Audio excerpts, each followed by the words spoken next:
instruction mooy déjà juróom benn weer jàpp ni da nga koy tëdd parce que ñoom am nañ juróom benn weer pour woo la nu muy doxee nag dañ lay bàyyee nga tëdd sa kaso juróom benn weer su desee ay ñaar ñetti fen balaa juróom benn weer yooyu mët ñu woo la génn la ci kaso bi présenter le juge d'instruction mu ne la sa tur mu ne la sa sant ne la kañ nga judd foo dëkk ne la delluwaatal kaso dinaa la woowaat amaat na beneen juróomi weer encore bu lay xaar loolu mooy wax ci c'est ça qui est méchant c'est ça qui est vicieux et c'est ça qui est idiot et qui est inacceptable dans l'autre cas mooy le cas des députés dama ne su ma baat ci kaw dans le cas des députés man mii j'ai été député xam naa luy procédure levée d'immunité parlementaire ci cas député yi c'est du flagrant délit fii amul procédure levée d'immunité parlementaire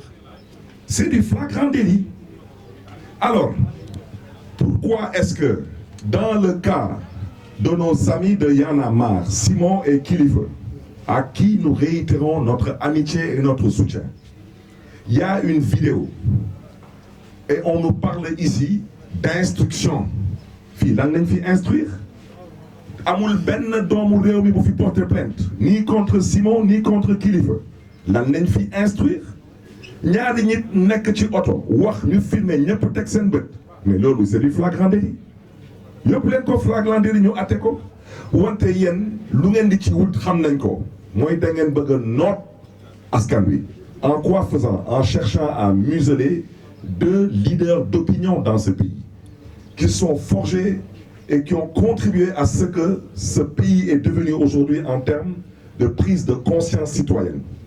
Dama ne, instruction dans le cas de Kilifeu et de Simon, c'est une prise d'otage. Ce dossier est vide.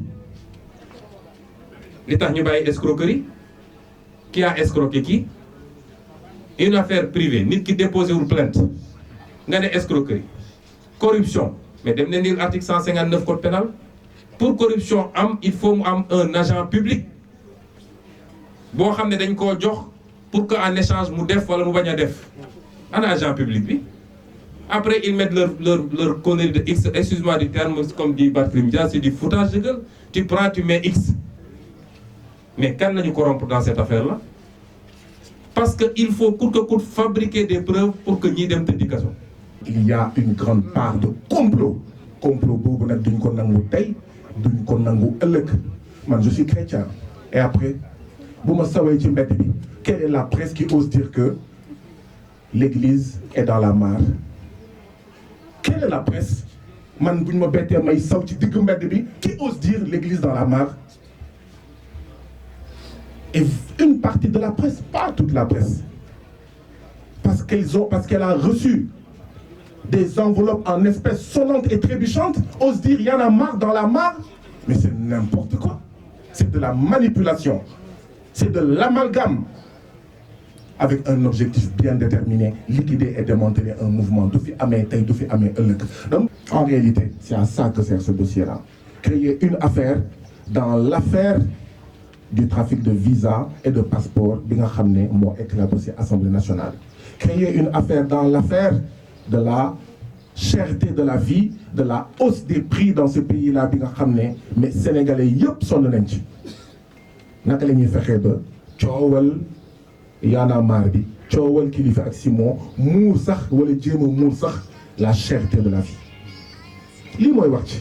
Donc li ñu bëgg a teg ki nga xam ne moom mooy Simon c'est un autre élément du complot mooy trafic de migrants. Kan mooy migrant bi? Thier. Non, ce n'est pas un candidat à la migration.